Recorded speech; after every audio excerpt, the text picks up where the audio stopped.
여러분 드디어 내일부터 특세가 시작됐습니다. 우리 옆 사람에게 한번 인사할까요? 내일부터 새벽을 깨웁시다. 우리 옆 사람에게 한번 인사하도록 하겠습니다. 하나님께서 내가 너를 보내리라는 이 말씀을 통해서 우리에게 주실 하나님의 은혜들을 기대합니다. 여러분은 사람을 보실 때 이렇게 제일 먼저 무엇을 보세요? 그 사람의 외모? 아니면은 그 사람의 말투? 또는 우리가 그 사람이 가지고 있는 직업이나 학력 등을 가지고 우리는 그 사람을 평가할 때가 있습니다. 아, 그 사람은 이럴 거야 라고 평가합니다. 그런데 하나님은 참 우리와는 다른 기준으로 사람을 보십니다. 사무엘상 16장 말씀에 보니까 하나님이 사울을 패하시고 이스라엘의 새로운 왕을 세우고자 하실 때 이렇게 말씀하셨습니다. 사람은 외모를 보거니와 나 여호와는 중심을 보느니라, 이렇게 말씀하셨어요. 근데 너무 희한한 건 아무리 16장을 찾아봐도 하나님이 다윗에게 보셨던 중심이 어떠했는지, 어떠한 중심을 보시고 다윗을 택하셨는지에 대한 언급이 전혀 없습니다. 그리고서 바로 뭘로 넘어가면 17장으로 넘어갑니다. 근데 저와 여러분이 사무엘상 17장 그러면 딱 머릿속에 그려지는 그림이 한 가지 있습니다. 소년 다윗이 거인 골리앗을 과의 싸움에서 이긴, 이것에 사실은 포커스를 맞춥니다. 근데 여러분, 사무엘상 17장은 하나님이 다윗을 택하신 이유와 하나님이 그에게 보셨던 중심이 어떠한지를 정말 렌즈처럼 다각적으로 보여줍니다. 오늘 그래서 저는 여러분과 함께 이 17장 전체 내용을 살펴보면서 이 다윗의 중심, 그의 삶으로 하나님이 그를 택하신 이유를 한번 살펴보고자 합니다. 먼저 들어가기 전에 이 말씀의 서론적 배경은 해안 지역에 살고 있던 블레셋 군대가 어디까지 쳐들어온 거니? 내륙까지 쳐들어옵니다. 그래서 엘라 골짜기를 사이에 두고 블레셋 군대는 에베스다밈에, 이스라엘 군대는 엘라 평지에 진을 치고 있습니다. 근데요, 이곳이 굉장히 중요한 군사적 요충지입니다. 왜냐하면 이곳이 뚫리게 되면 바로 유다 산지를 통해서 베들레헴까지 연결됩니다. 그래서 바로 점령할 수 있는 곳이기 때문에 이곳에서는 저희 성경에 보면 수없는 전투들이 있었습니다. 그래서 에베스 담밈이라는 뜻이 피의 경계, 피의 끝이라는 이름을 가지고 있습니다. 그만큼 참 전쟁이 많았던 그러한 지역입니다. 그런데 이러한 팽팽한 대치 상황 속에서 블레셋군에서 누가 나온 거니? 골리앗이라는 사람이 나와서 싸움을 돌리는 자가 나오는데 성경에는 4절부터 7절까지 이렇게 상세하게 골리앗에 대해서 말해주나 할 정도로 상세하게 표현되어 있습니다. 첫째, 골리앗은 어디 사람인 거니? 가드 사람입니다. 그런데 그의 키가 6규빗하고 한 뺨 정도 됐다고 합니다. 그러면 그 키가 어느 정도 되는 거니? 3m 정도 됩니다. 우리나라의 키 크기로 유명한 서장훈 씨 키가 약 2m 조금 넘습니다. 그러면 서장훈 씨보다 1m가 더 크니 얼마나 거구인지가 아마 한눈에 그려질 것입니다. 근데 이 골리앗은 머리에는 노투구를 쓰고 비닐 갑옷을 입었습니다. 이때는 사실 청동기 초기이기 때문에요, 이것 자체가 어마어마합니다. 그런데 그리고 다리에는 녹곽반을 찼는데 그 무게가 무려 5,000세겔, 우리나라 단위로 환산하면 약 57kg, 어진간한 여성의 몸 하나 정도를 걸치고 있습니다. 여러분 한번 생각해 보십시오. 그 거구에 그 몸무게 무게를 걸치고 있으니 멀리서만 봐도 위협적입니다. 그리고 그가 들고 있는 칼의 길이가 600세겔, 약 7kg 정도 되는 어마어마한 골리앗입니다. 한마디로 거대하고 위협적이고 공포스러운 존재입니다. 이 골리앗을 보고 사울과 이스라엘 백성은 무엇에 들어가고 있는 두려움에 떨고 있습니다. 그런데 성경은 이런 골리앗과 대조로 누구를 말하고 있는 거니? 다윗을 소개합니다. 우리 12절부터 15절부터는 다윗을 소개하고 있는데 이렇게 소개하고 있어요. 다윗은 누구의 아들인 거니? 베들레헴에 사는 이새의 아들이다. 그런데 그 이새에게는 몇 명의 아들이 있었는 거니? 8명의 아들이 있었는데 그 중에도 막내다 이렇게 나와 있습니다. 그럼 이때 당시에 다윗의 나이를 한번 추정해 보면은요, 세 형들은 어디에 나가 있었는 거니? 전쟁터에 나가 있었습니다. 이스라엘에서 전쟁에 나갈 수 있는 나이가 20세입니다. 그러면 20대 이상인 형들은 전쟁터에 나가 있고 그 나머지는 전쟁터에 안 나갔으니 당연히 20살 이하. 5명을 연년생으로 계속 낳았다 할지라도 다윗의 나이는 몇 살? 15세.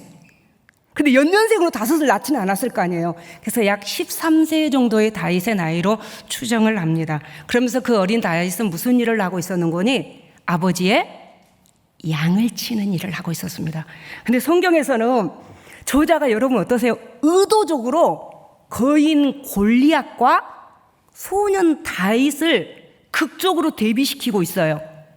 그러면서 이 성경을 읽는 독자들인 저와 여러분에게 과연 이 소년 다윗이, 이 어린 다윗이 장수 골리앗을 이길 수 있을까?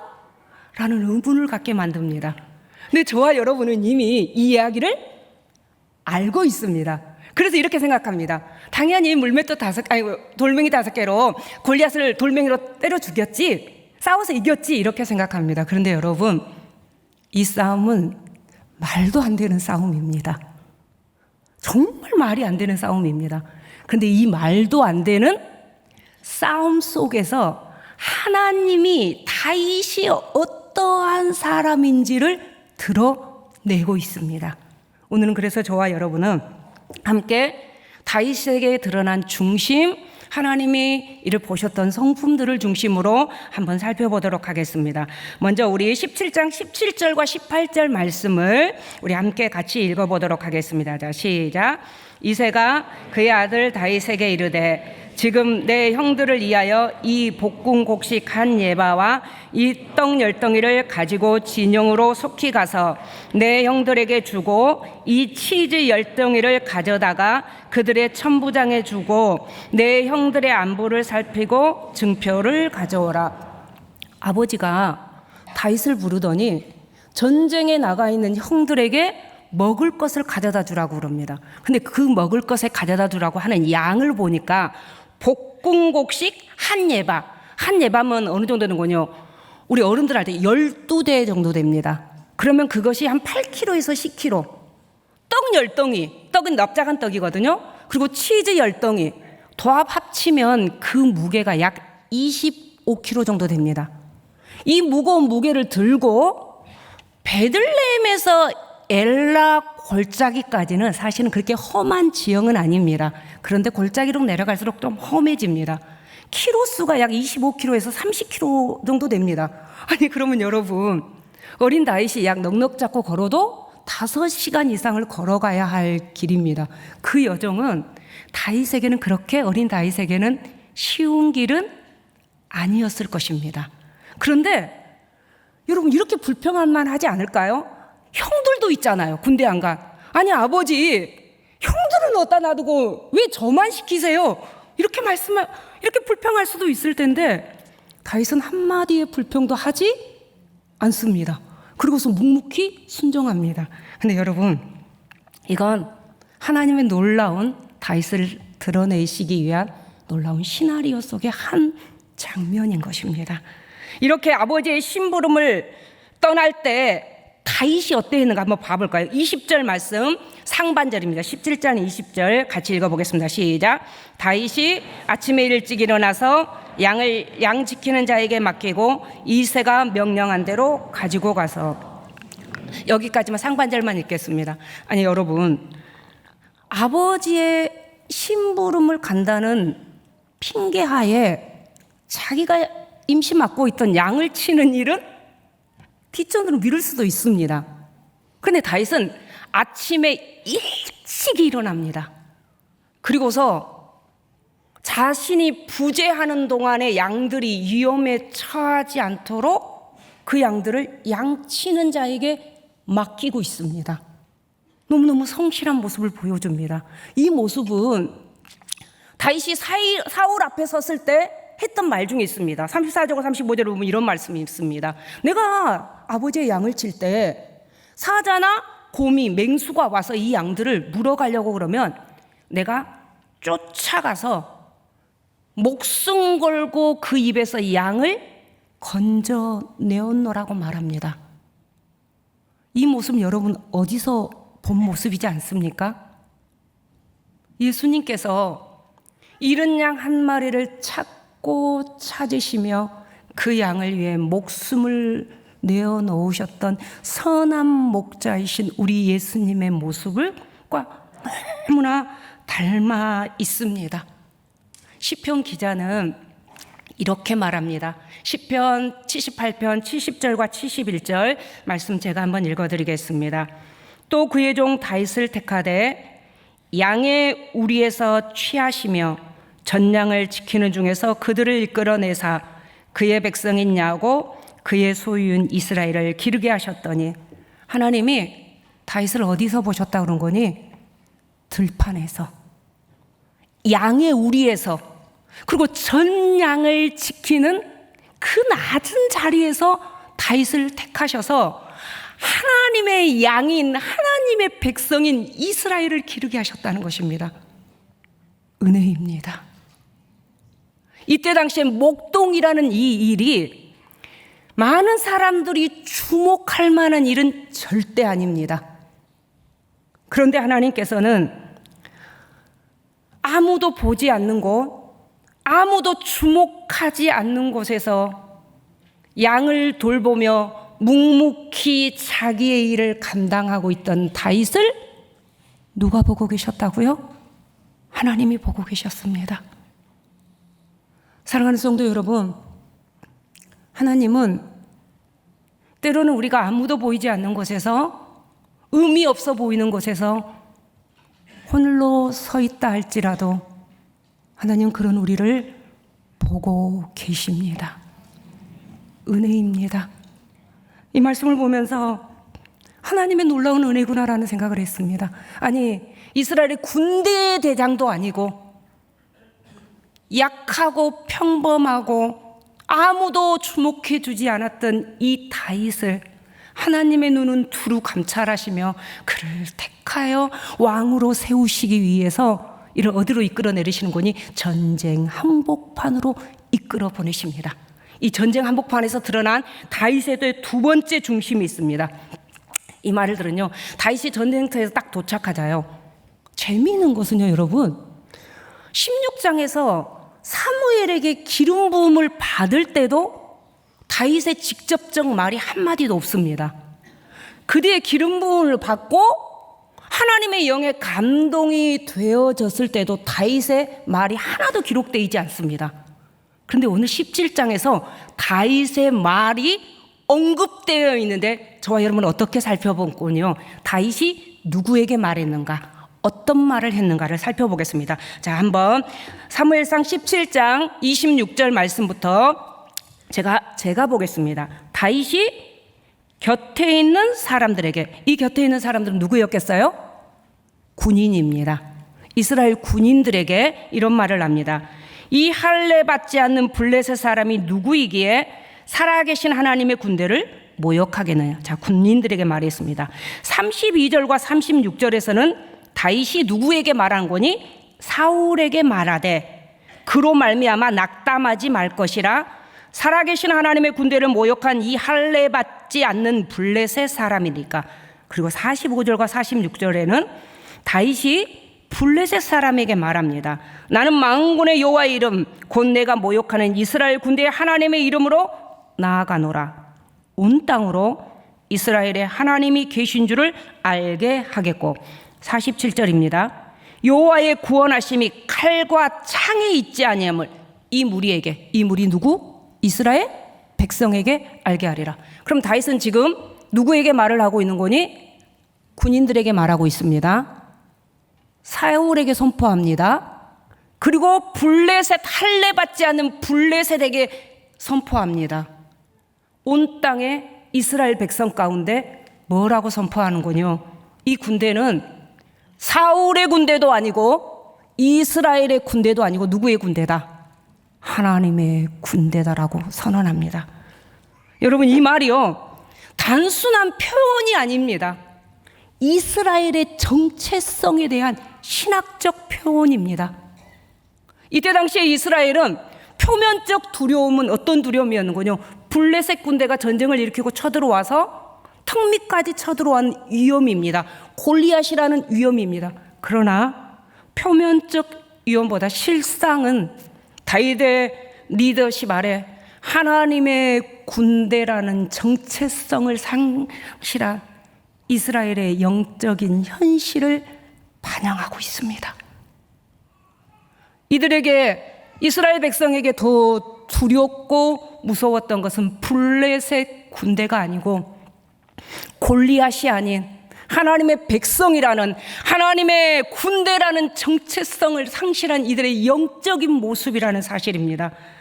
사울과 이스라엘 백성은 하나님의 이름이 할례받지 않은 이방인에 의해서 공개적으로 조롱을 당하고 있음에도 불구하고 그들의 눈앞에는 두려움, 골리앗 때문에 하나님의 망신당하는 것에는 전혀 관심 없습니다. 오직 그들의 관심은 그들의 눈에 보이는 무엇에 사로잡혀 있는 거니? 두려움에 사로잡혀 있습니다. 그런데 다윗은 골리앗이라는 두려움 너머에 하나님의 이름과 하나님의 명예를 위하여 칼과 창이 아닌 여호와의 이름으로 나아갑니다. 사랑하는 성도 여러분, 한 리더다가 상실한 하나님의 군대의 정체성은 결국은 그 백성이 온전한 영향을 미쳐서 하나님의 살아계심과 하나님의 이름과 군대의 정체성을 상실한 슬픈 이스라엘의 현실적 모습입니다. 오직했으면 하나님께서는 내가 사울을 왕으로 세웠음을 후회하노라 라고 말씀하실 정도였습니다. 그러나 다윗은 하나님의 이름과 명예를 위하여 칼과 창이 아닌 여호와 이름으로 나가는데, 우리 17장 45절 말씀 같이 한번 읽어보도록 하겠습니다. 시작. 다윗이 블레셋 사람에게 이르되 너는 칼과 창과 단창으로 내게 나아오거니와 나는 만군의 여호와의 이름 곧 내가 모욕하는 이스라엘 군대의 하나님의 이름으로 내게 나아가노라. 아멘. 이 다윗의 고백은 절망적인 이스라엘의 상황 가운데 소망을 주고 있습니다. 왕도 백성도 하나님의 백성이라는, 하나님의 군대라는 정체성을 상실하고 있었지만 어리고 평범한 다윗 소년은 하나님의 이름의 명예를 걸고 하나님의 명예를 위하여 나아가는 이의 고백은 그 땅 가운데 소망을 줍니다. 하나님은 이 고백을 너무너무 기뻐 받으셨습니다.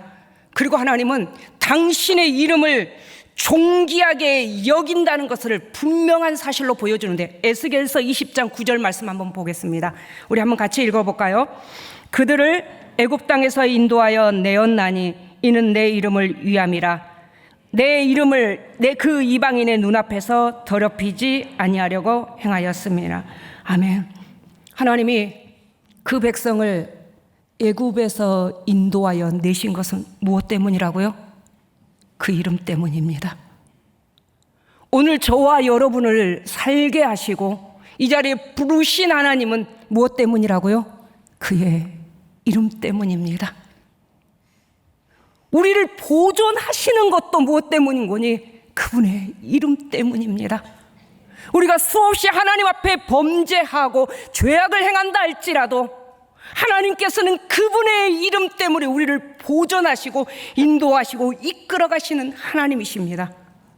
그 이름이 땅에 떨어지는 것을, 모욕당하는 것을 하나님은 결코 용납하지 아니하십니다. 하나님은 자신의 이름을 위하여 일하십니다. 이게 예수님의 사역과 삶을 통해서도 드러나집니다. 예수님은 이 땅에 오셔서 오직 무엇을 위하여?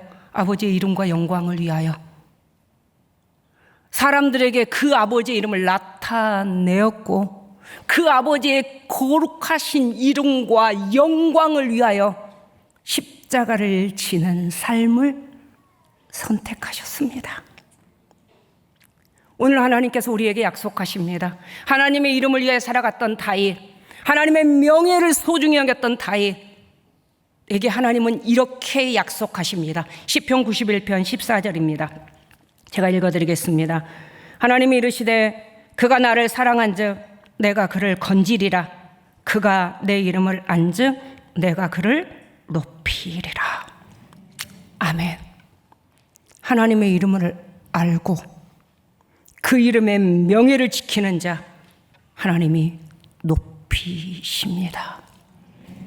오늘 성가대 찬양 가운데 하나님의 이름에 대한 찬양을 할 때 참 은혜가 됐습니다. 사랑하는 성도 여러분, 여러분의 삶이 무엇을 위해 살아가고 있는 삶이십니까? 하나님의 이름과 하나님의 명예를 위해 하나님의 자녀답게 살아가는 하나님의 백성들 되어주시기 바랍니다. 그때 하나님이 우리를 들어 높이시며 그분의 뜻 가운데 우리를 들어 사용하십니다. 세 번째 드러나는 다윗의 그 모습인데요, 일상에서 준비된 다윗의 모습입니다. 다윗이 골리앗과 이제 싸움에 내보내기 위해서 사울은 용사도 아니거든요, 다윗이. 그래서 자신이 입고 있는 갑옷을 벗어서 누구에게 입힌 거니? 다윗에게 입힙니다. 그런데 17장 39절 말씀 제가 한번 읽어드리겠습니다. 다윗이 칼을 군복 위에 차고는 익숙하지 못하므로 시험적으로 걸어보다가 사울에게 말하되 익숙하지 못하니 이것을 입고 가지 못하겠나이다 하고 곧 벗고.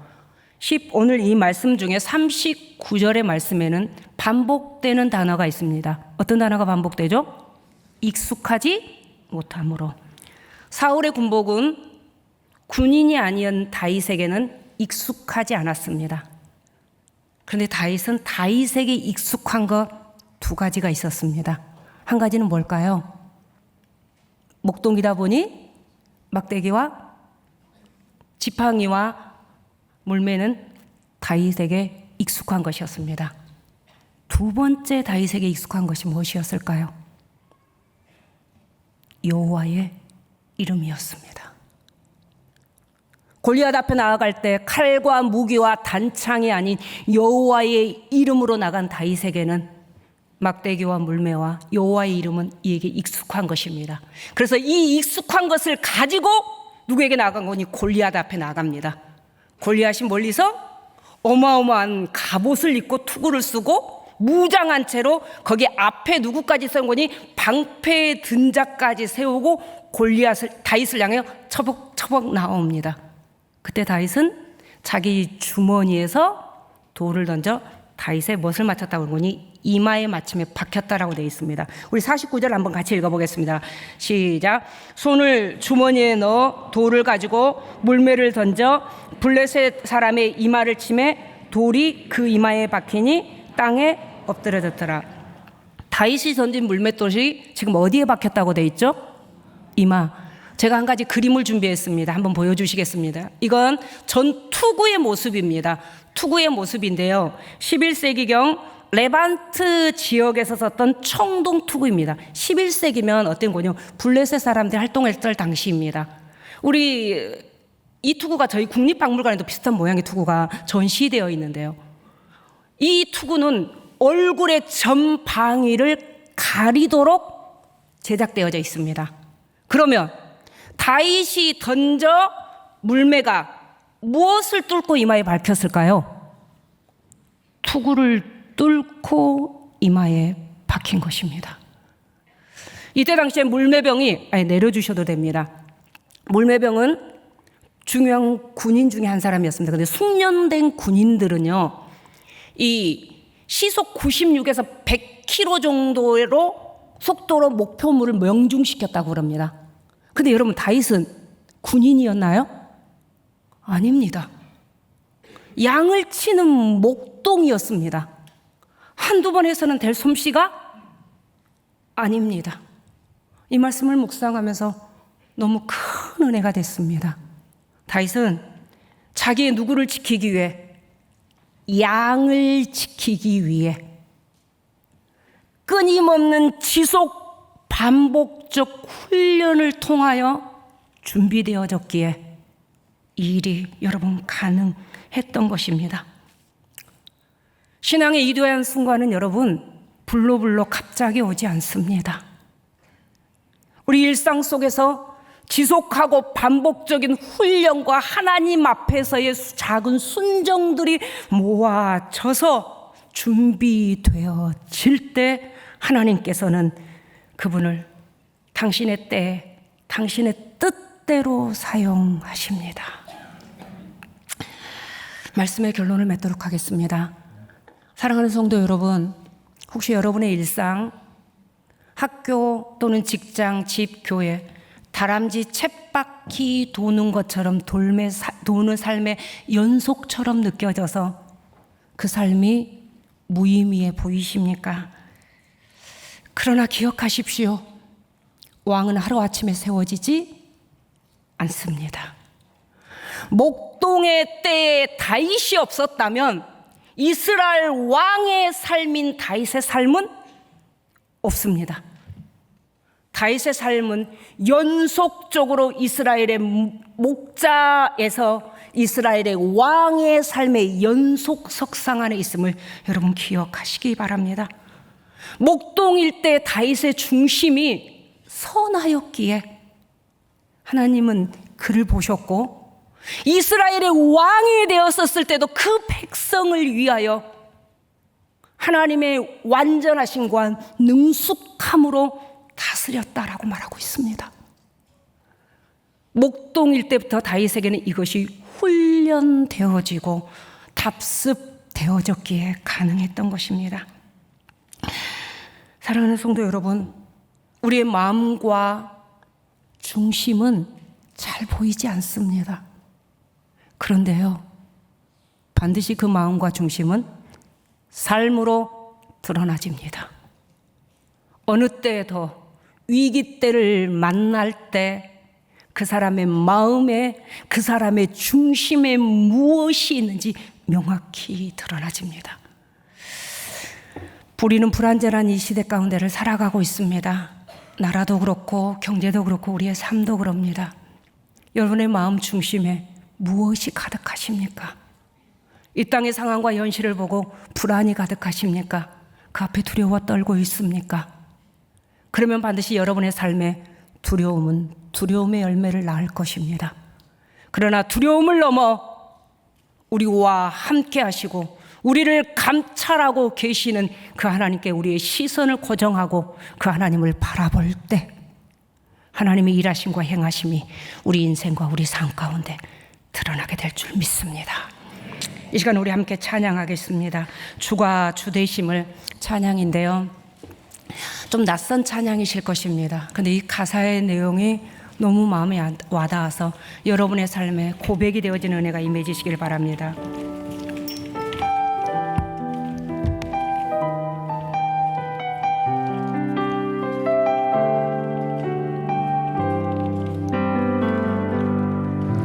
내 손에 들려있는 지팡이 사용하셔서 주님만이 주 되심을 나타내소서.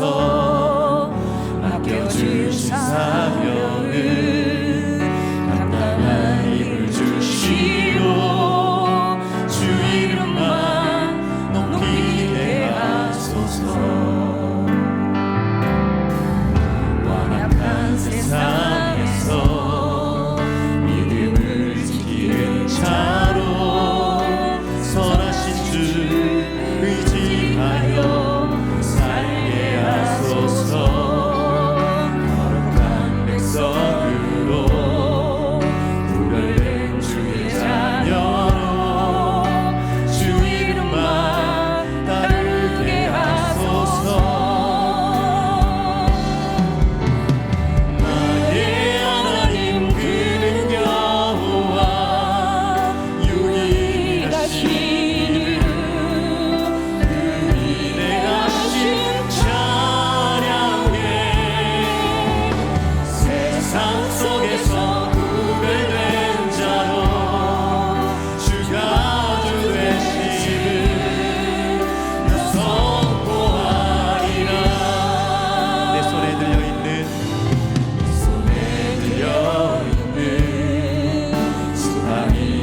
시간에 한번 기도하겠습니다. 여러분의 시간들이 하나님의 카이로스의 시간임을, 은혜의 시간임을 믿으십니까? 여러분 앞에 있는 눈앞에 두려움이 아닌 하나님만 바라보며 온전히 나의 중심이 하나님을 향하는 온전한 마음 되어지게 해달라고 이 시간 다 같이 우리 한번 하나님 앞에 기도하도록 하겠습니다. 사랑의 하나님 고맙습니다. 주되심을 온전히 선포하는 은혜의 귀한 역사가 일어나게 도와주시옵소서. 하나님 온전히 주되심을 선포하는 은혜의 역사가 있어지게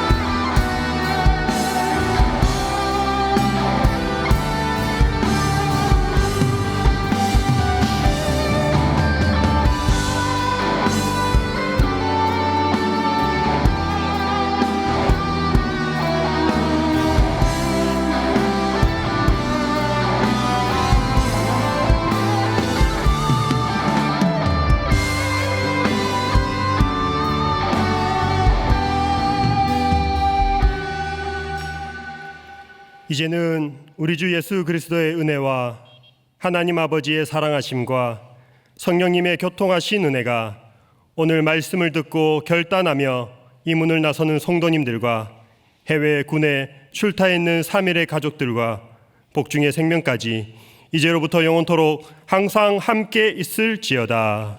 아멘.